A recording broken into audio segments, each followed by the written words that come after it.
Turabasuhuza nshuti bakunzi ba Alpha Channel, tubaha ikaze muri iki kiganiro twabateguriye. Turi kumwe n'umukozi w'Imana Pastor Nahoza Consolee, akaba atuye i Bujumbura mu gihugu cy'u Burundi. Akaba akorera umurimo w'Imana mu itorero rya Zion Temple.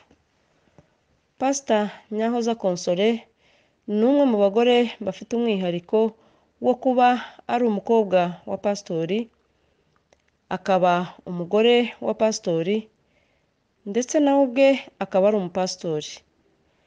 Muri iki kiganiro rero akaba agiye kudusangiza ibyiza, inzitizi ndetse n'inama ku bijyanye n'uyu murimo w'igipastori kuri buri cyiciro uko yagiye abinyuramo. Muri iki kiganiro mukaba muri kumwe na Chantal Namukunzi. Ntabatindiye reka mbareke mugikurikire. Tubahaye ikaze mutumirwa wacu mu kiganiro tugiye kugirana. Reka tubasabe ko mwabanza mukibwira abadukurikiye. Ubundi mu magambo make, Pastor Conso ni muntu ki? Urakoze Madame Chantal. Nitwa Nahoza Consolee. Nkaba naravukiye umurenge umusozi miremire ahitwa mu Bijombo. Nkaba ndi umukobwa w'umupasiteri. Nubwo papa yamaze kwitaba Imana ariko yari umupasiteri. Nkaba narashatse mu 1985 mu kwezi k'umunani ku itariki 25 nshakwa n'umurevera pasteur. Nkaba dufite abana 5, abakobwa 2 n'abahungu 3. Muri abo ko ari 5 hamaze gushakwa 3, abahungu 2 n'umukobwa 1. Mbese dufite abakazana 2, dufite n'umukwe, tukaba dufite abuzukuru 4.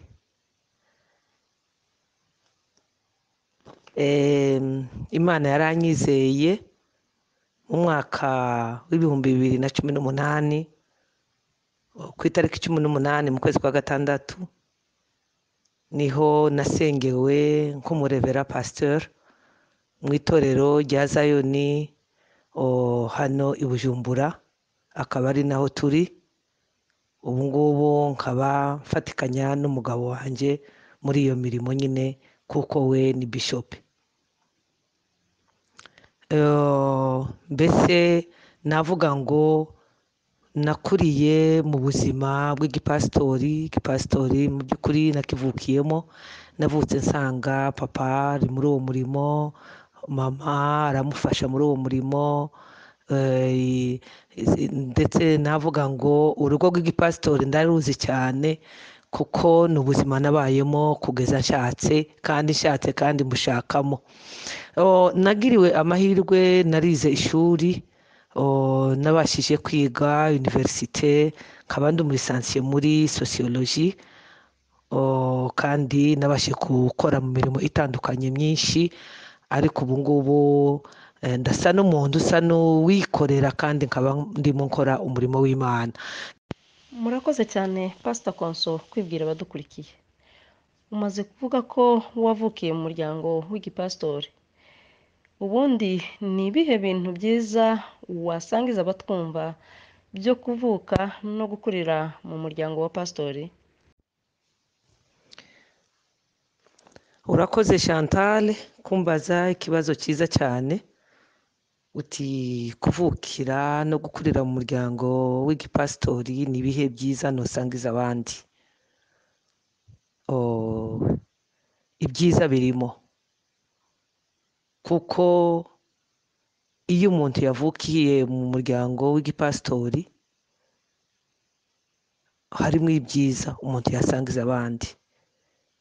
Icya mbere njyewe navuga ku giti cyanjye, kuvukira mu muryango w'igipasiteri byarandeze cyane, bituma nkunda Imana cyane kandi ndayitinya kandi ndayubaha.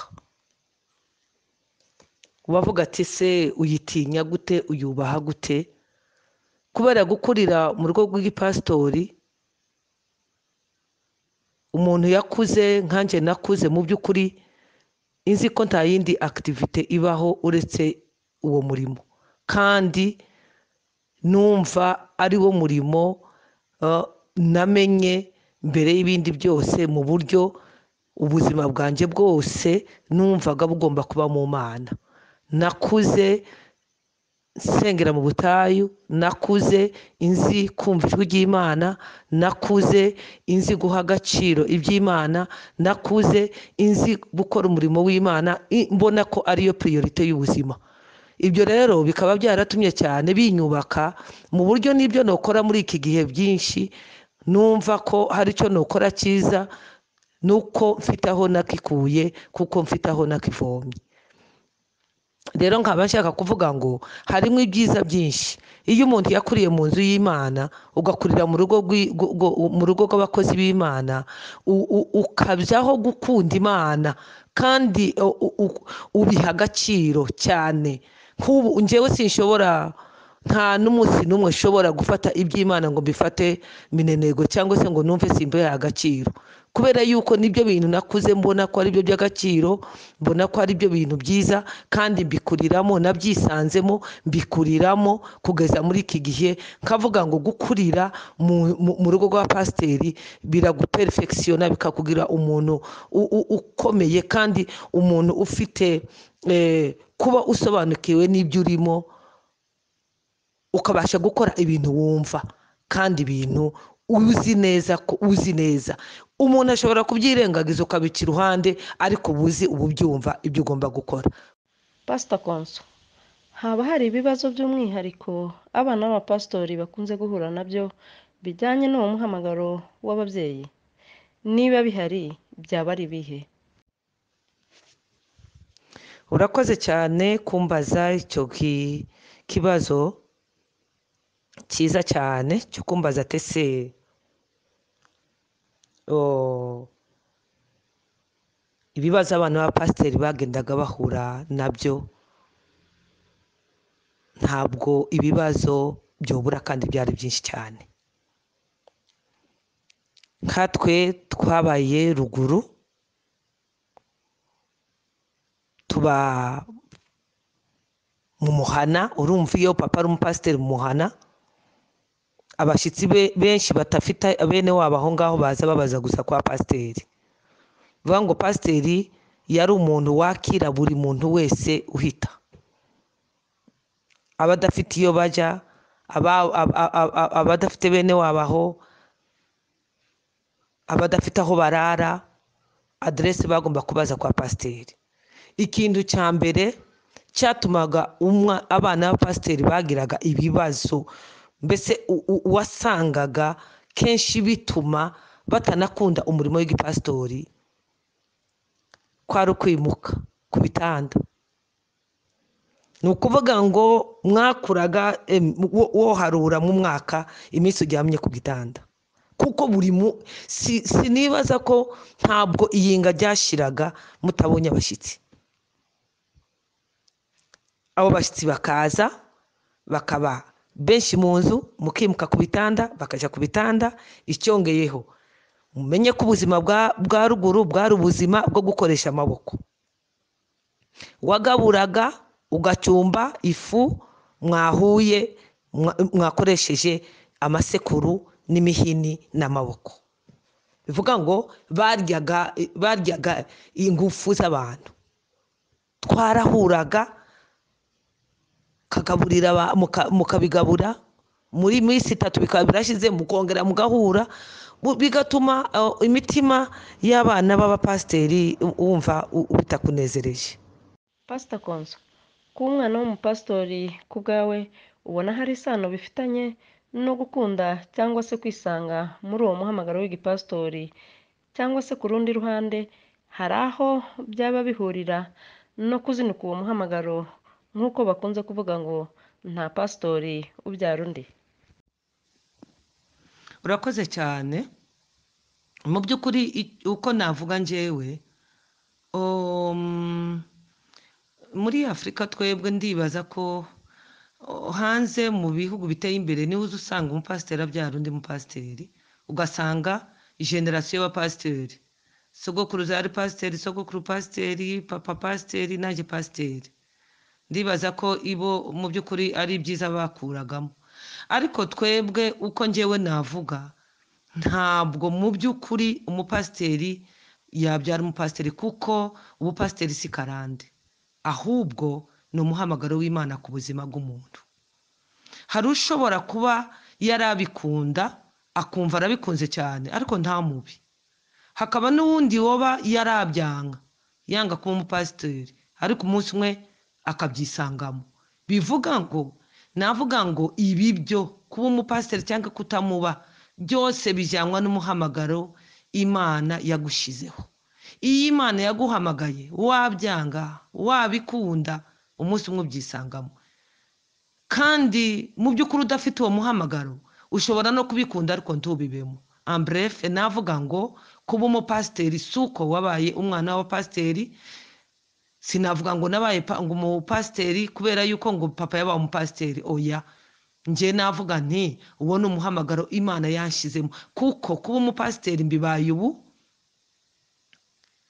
nkuze ntabwo nigeze mbiba ngo mvuge ngo nabibayeho nkiri mutoya navuga nti ni umuhamagaro ushobora kuba Imana yarakugeneye ku buzima bwawe umunsi umwe ukazobyisangamo wabikunda utabikunda iyo ari umuhamagaro w'Imana ubyisangamo nkuko maze kubivuga ushobora kubikunda ntubibe kandi wabyanga nabwo ukabyisangamo icyo nicyo gisubizo naguha kuri iki kibazo umbajije Imana iguhe umugisha murakoze cyane reka twinjire mu gice cya kabiri uretse kuba waravutse ukanakurira mu muryango w'igipasitori wavuze ko wanashakanye n'umupasitori ni iki cyaba cyaragukuruye kumva ko washakana n'umupasitori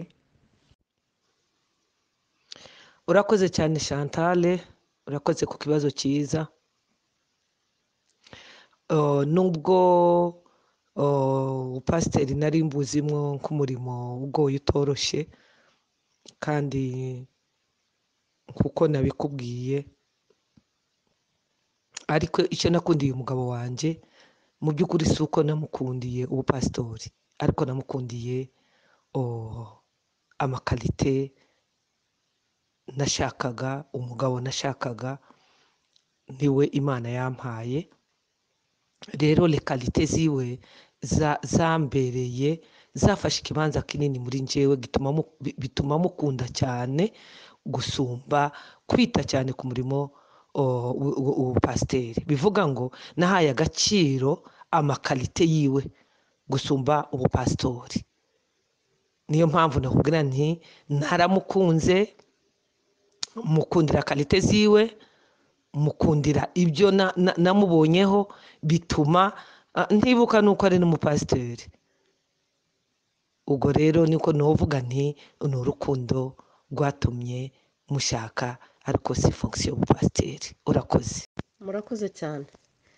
mu by'ukuri nubwo utamukundiye igipasitori nk'uko wabivuze ariko wagezeyo usanga nanone ari muri uwo muhamagaro w'igipasitori ese ni ibihe byiza noneho ugezeyo ubihuje na za karite wenda washimye ni ibihe byiza wasanze byo gushaka umugabo w'umupasitori urakoze cyane Madame Chantal ati ibyiza noba naramusanganye nk'umugabo w'umupasiteri ni ibihe ikintu cya mbere nakubwira gikomeye kandi cyiza kitagira imiryango myinshi ibihugu bibuze isi ibuze imiryango myinshi ibuze ni amahoro nisanze mu rugo rw'amahoro bituma menya neza ko ibyo bifite isoko n'inkomoko mu gipasitori nasanze turi mu rugo rw'amahoro, nsanga turi mu rugo rwo kumvikana, nsanga turi mu rugo rwo kujya inama. Mu by'ukuri nisanga mu rugo numva nafitinzemo rwose, numva ntacyo nshobora kwicuza. Ibyo rero ni byiza kandi byinshi byotuma mvuga ngo nasanze mu rugo rw'umupasiteri. Amagambo mabi yobabaza umutima wanjye ngo ndare ndasinziriye nigeze numva mu buzima bwanjye. Nibereyeho, yego mushobora guhura n'ibibazo bitandukanye kuko turi mu isi, ariko ikintu kirusha ibindi byose novuga mu buzima bwanjye nabonye nuko twigirira amahoro. Murakoze cyane Pastor Konso. Ese haba hari ibibazo mu buryo bw'umwihariko umugore w'umupastori ahura nabyo bijyanye n'umuhamagaro w'umugabo we? Urakoze cyane Madame Chantal. Ndashaka kuvuga ku kibazo nshobora kuba njyewe muri experience zanjye z'umurimo w'Imana, icyambabaje mu mutima wanjye, kandi numva umurimo w'Imana, numva uburemere bwawo mu buryo numva narawutinye, ni ukutabana n'umugabo. Njyewe nabanje kuba mu Burundi mara imyaka 7 asigara Kongo, ariko ibyo ntibyari biremereye cyane kuko cyari igihe gito, ariko ahantu hamvunye cyane ni igihe yagiye mu Bwongereza ndasigara. Igihe yagiye mu Bwongereza amara imyaka 9, nahise numva umurimo w'Imana ugoye, ndawutinya, bituma numva ko umurimo w'Imana utoroshe. Icyo kintu cyaramaritse muri njyewe, mu buryo nahise ngira nk'icyifuzo cyo gusengera abapasiteri kugira ngo Imana izibarinda gutandukana n'abagore babo n'imiryango yabo. Abandi nabo tuba tuganira muri generalite, usanga kenshi hari abagabo, simvuga bose, hari abapasiteri afata ikibanza kinini akagiha umurimo w'Imana, ariko akibagirwa umugore kwabaho, akibagirwa kw'abana babaho. Mu buryo ntabwo burya, nubwo yoba afite rasiyo, nubwo yoba afite ibimukwiye, ariko buriya ikibanza cy'umugabo ntawo kijyamo. Ugasanga rero abapapa b'abapasitori bahaye ikibanza kinini umurimo w'Imana. Itorero niryo basa nkaho ari mariye ku itorero, ariko akibwira ko yimariye n'umugore cyangwa yabyaye abana. Ugasanga abana babaye abakristo bafashe ikibanza kinini gusumba abana biwe yibyariye mu nda. Ibyo rero bigakomeretsa umugore w'umupasiteri, ugasanga arababaye cyane. Ibyo rero nibyo bibazo navuga ngo abagore b'abapasiteri bagenda bahura nabyo. Urakoze. Urakoze cyane Pastor Konso. Ni gute umugore w'umupastori ashobora kwitwara kugira ngo ashobore gushyigikira mu buryo bwuzuye umuhamagaro w'umugabo we? Urakoze cyane Chantal. Uburyo umugore w'umupasiteri agomba kwitwara kugira ngo ashyigikire umurimo w'umugabo wiwe, navuga ngo icya mbere agomba gukunda uwo murimo. Amaze gukunda uwo murimo, ashobora gushyigikira umugabo. Ikindi, agomba kuwusengera. Asengeye uwo murimo, aba ashyigikiye umugabo wiwe.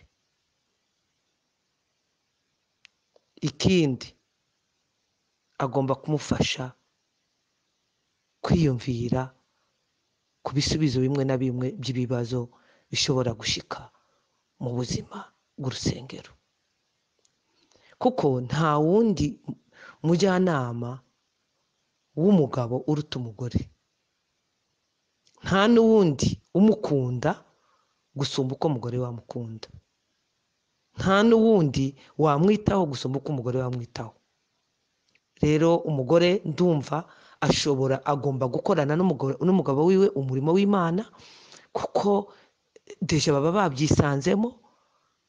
yaba ukunda yaba atawukunda agomba kwiyaranja agasenga Imana, Imana ikawumukundisha akawukunda pe kandi akawiyumvamo, kuko umurimo umugabo wawe arimo ugomba kwiyaranja nawe ukawukunda kandi ukawuha agaciro awuha nawe ukakawuha, kugira ngo bibashe mugende neza kandi mubyumve kimwe kandi mubashe no kumvikana mu rugo.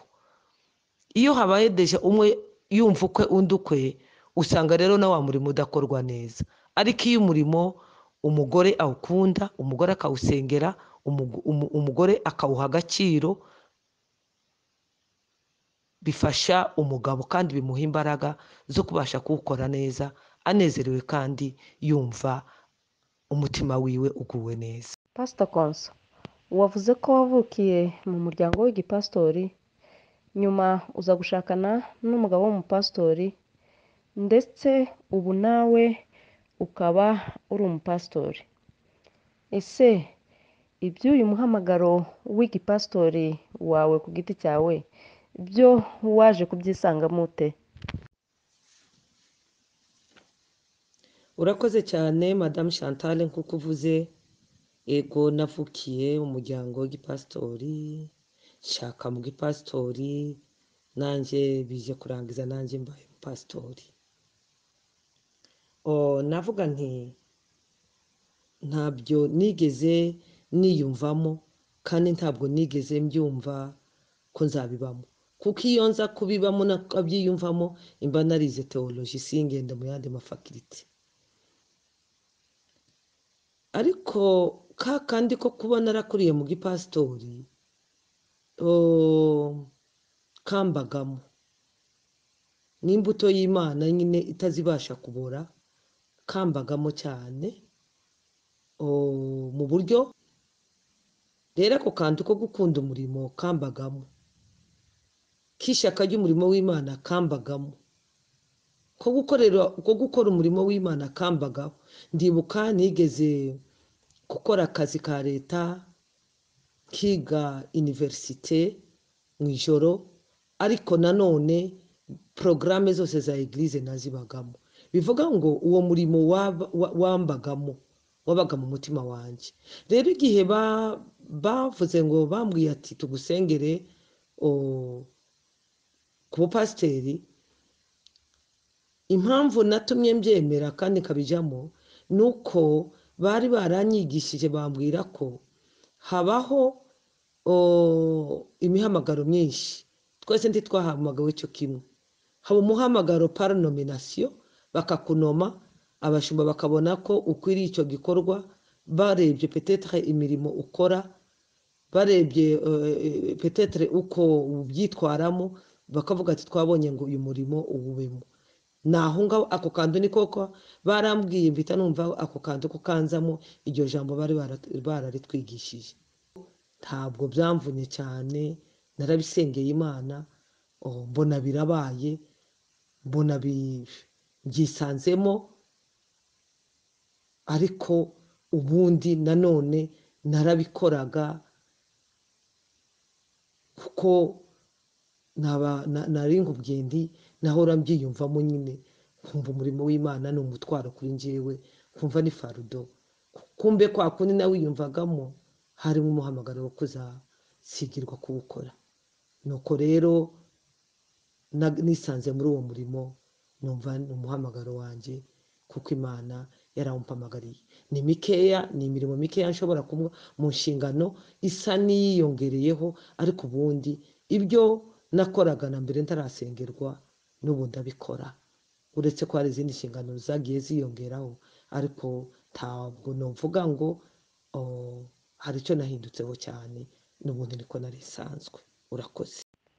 Pastor Konso, mu busanzwe bimenyerewe ko umugabo w'abapastori umugore akamushyigikira, cyangwa se umugore y'abapastori umugabo akamushyigikira. Ni gute mwebwe mubasha kuzuzanya mu muhamagaro mu gihe mwembi muri abapastori kandi mukorera umurimo mu rusengero rumwe? Urakoze cyane Chantal kuba ikibazo cyiza ubajije, ati ese ni gute dushobora kuzuzanya twembi turi abapasiteri kandi dukorera mu itorero rimwe? ndibaza ko mu bisubizo nagerageje kuguheza nakubwiye ko nanone kenshi mu murimo w'Imana naho uramufasha tugafatikanya, ariko gufatikanya kwacu kw'icyo gihe ntarasengerwa bitandukanye n'iki gihe nasengewe. Naho uramufasha nkamworohereza kugira ngo abashe gukora neza, cyangwa se nkamufasha kugira ngo mbese yoroherwe mu gikorwa arimo akora, agikore nta stress, agikore yumva ko hari uwundi uri inyuma yiwe nawe witwararitse surtout ibintu by'urugo. Ariko rero bitandukanye n'igihe namaze gusengerwa. Rero maze gusengerwa ninjiye mu mabanga nyayo neza yo gukorera itorero, cyo kimwe nuko ibyo nawe yakoraga. Hariho navuga ngo ama activity amwe, ama evenement amwe y'ishengero ninjiyemo nakoze ntahora nkora, bivuga ngo ubu niho numva naramufashije cyane, cyangwa se twarushirijeho gufatikanya cyane, kuko nahise mbigira umutwaro wanjye. Rero kuvuga ngo ni gute tubifatikanya turi mu itorero rimwe niho biryoshye cyane kandi ni byiza cyane, kuko mu by'ukuri iyo adahari mbese ndasima interime y'ishengero, kandi bijyanye n'uko kenshi namubaye iruhande nagiye mwigiraho byinshi. Mfite experience aho nakuriye, noneho maze no gushaka naho, kuko twabanaga cyane, mbese ndeba imirimo akora sinovuga ngo byarangoye cyane, ntibyangoye cyane, kandi imba numva ndi oblige kubikora kugira ngo umurimo w'Imana utabasha kunyeganyega, cyangwa ngo abantu babure mbese ikibafasha kandi mpari. Aho atari rero ndahaba cyane, nta murimo n'umwe ndashobora gukora nubwo adahari. Iyo ahari afite cahier de charge yiwe, naje nkagira iyanjye, ariko a son absence hari ibyo nkora yari gukora. Bivuga ngo birasa nkaho ninjiye mu murimo cyane gusumba mbere nubwo namushyigikiraga. Kandi le fait que yo gukorera mu itorero rimwe mwembi bituma kenshi n'abakristo noneho babiyumvamo cyane. Si bya bindi abakristo biyumvamo, hari igihe muha mwitorera abakristo bakajya biyumva nk'umugabo kuko niwe babona mu mirimo, umugore bakasa nk'amuntu bayinyora cyane rimwe na rimwe, ariko kubera yuko twembi tubirimo, uko ahari bashobora kumwisanzuraho, kuko adahari bakanisanzuraho. Rero turi mu mabanga twembi tuyarimo, ubona byoroheje, haba mu buryo bw'itorero bw'abakristo, ubona hatagaragara cyane igihanga ko umwe adahari, kandi imirimo y'Imana igakomeza, byose tukabikora kubwo guhesha Imana icyubahiro. Urakoze, Imana iguhe umugisha. Murakoze cyane Pastor Consolee ku bisobanuro mumaze gutanga. Nka couple y'abapasitori babiri, haba hari ibibazo by'umwihariko muhura nabyo bijyanye n'umuhamagaro? Nimba bihari, ni gute mubasha gushyigikirana cyangwa gufashanya kugira ngo mubashe kubisohokamo neza? Urakoze Chantal kubwo ikibazo cyiza ubajije. Uravuze ati se nka couple y'abapasiteri ngo hari ibibazo by'umuhamagaro dushobora kuba duhura nabyo, ati si iyo duhuye nabyo niki tugira kugira ngo tubisohokemo. Ibibazo mu muhamagaro ntabwo bishobora kubura, kuko ubuzima bwose ubuzima bwose bubamo ibibazo. Uretse n'ubwo umuhamagaro wo gukorera Imana, n'ubundi buzima busanzwe bwose bugira ibibazo. Niyo mpamvu novuga ndi ibibazo bibamo, ntabwo byobura. nk'ikibazo nshobora kuvuga cya mbere novuga dushobora kuba twarahuye nacyo muhamagaro. Icya mbere ni ukubanza kumenya ko muri ibihugu byacu couple y'abapasiteri ni nk'ibintu bishasha, uretse na couple umugore k'umupasiteri ubona ari ibintu biba bitarumvikana cyane, abantu benshi ntibabyumva ego kuko abantu babimenyereye. Nkavuga nti ni cya kibazo cyo kumva surtout abantu mu mapeyi yacu baba bumva ko ntacyo umugore yoshobora, ntacyo umugore yakora, ugasanga nyine ako kantu nako gashatse kubona ari nk'akabazo, mu buryo rero abantu baba biyumvira ati sike umugore yakora amakitivite guta eglise, yashingira, yakora imihango yo guhamba, yasengera abana, bigasa nk'aho abantu baba bumva nk'aho bidashoboka.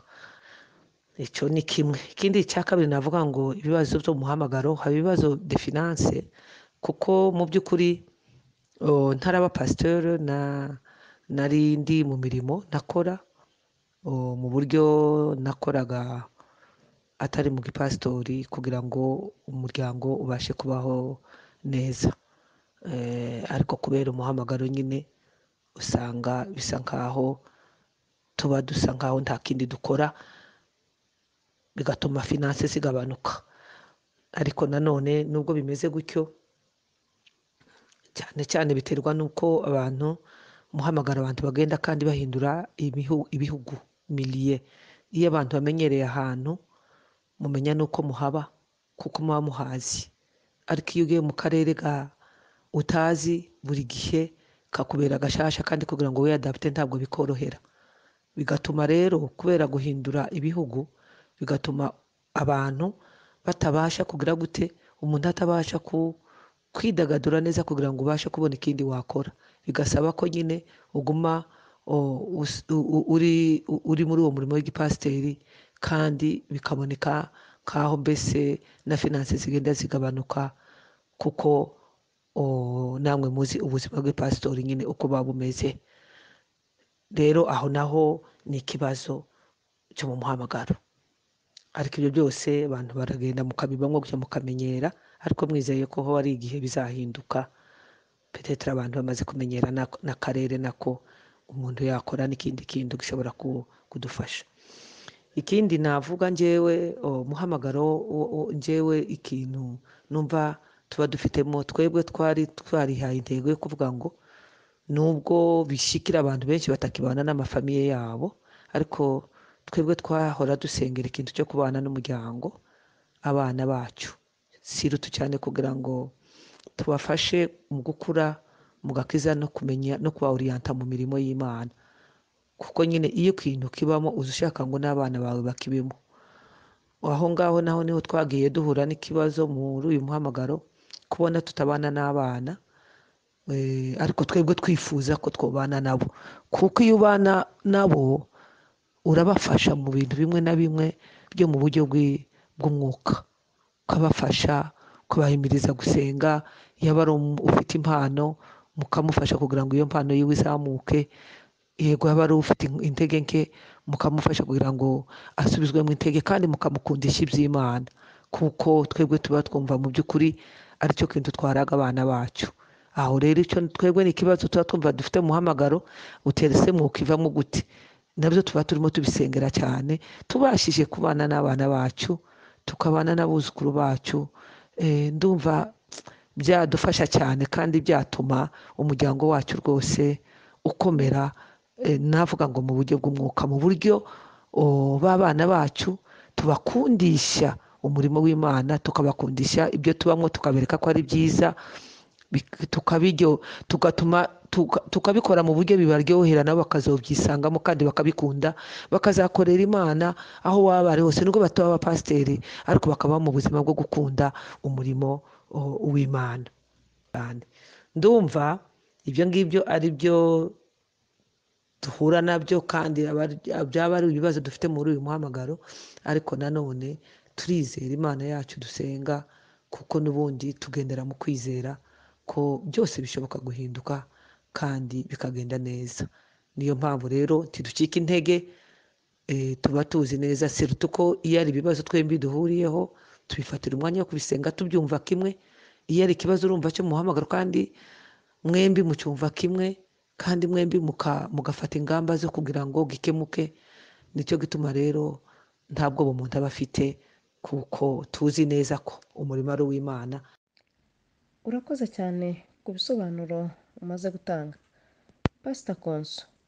Nk'uko wagiye ubigaragaza haruguru, birazwi neza ko umurimo w'igipastori ari umurimo mu busanzwe utoroshye. Ese wowe nk'umugore w'umupastori, nawe ubwawe ukaba pastori, ni gute ubasha kuzuza inshingano z'iyo mihamagaro yombi ukazihuza n'inshingano z'urugo, maze byose ukabikora neza ntacyo wishe? Urakoze cyane Chantal kuba ikibazo cyiza. Mbaza atese ko dufite inshingano nyinshi zo mu muhamagaro n'iz'urugo, atese byose ni gute mushobora kubikora mukabyuzuza neza?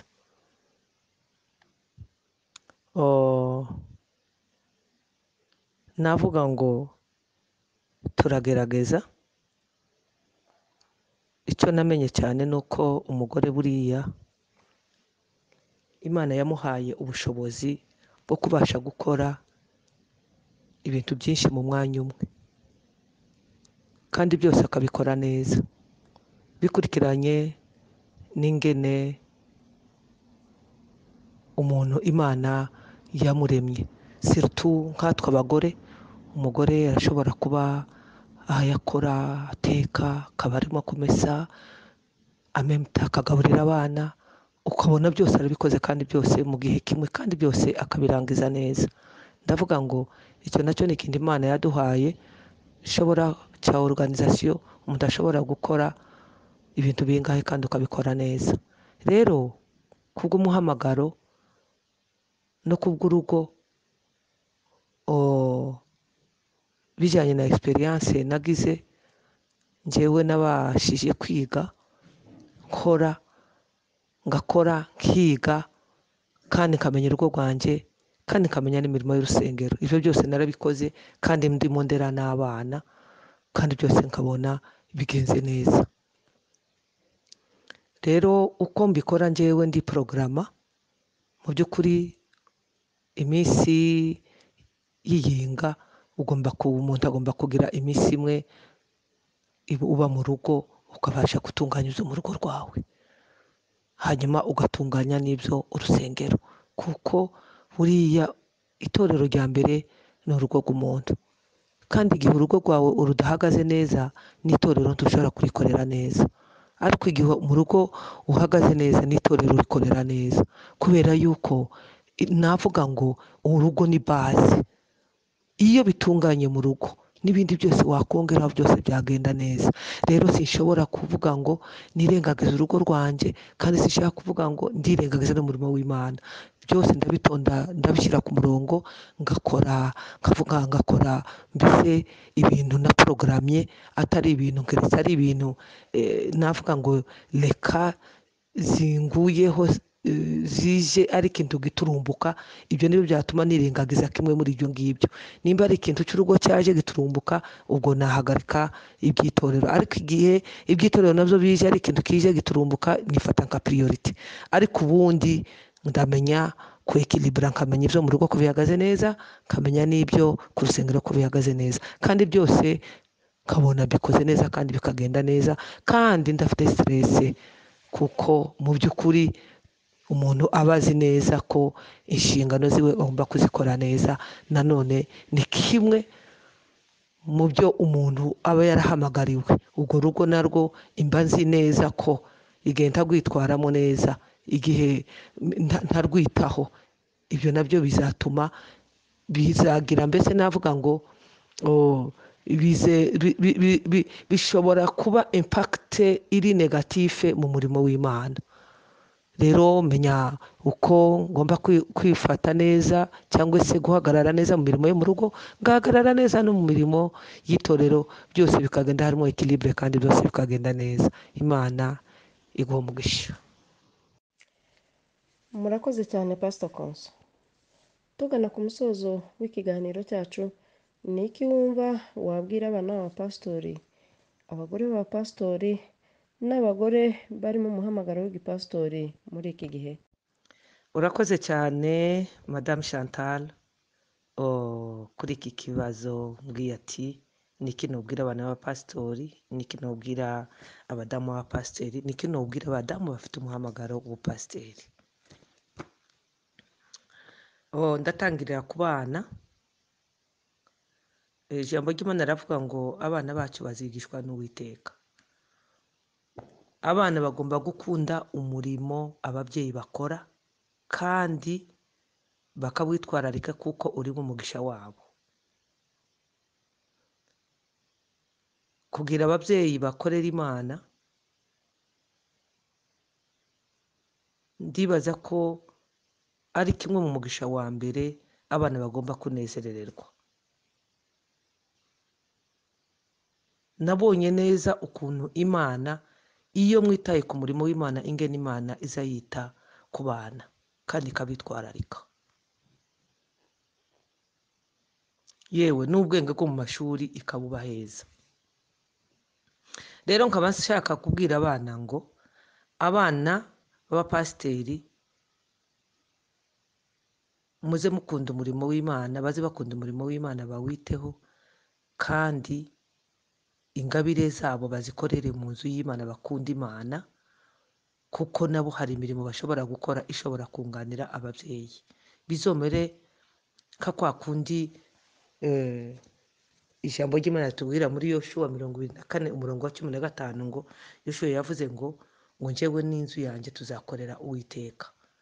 Iyo abana bakorana n'ababyeyi biraryoshye cyane kandi ni byiza cyane.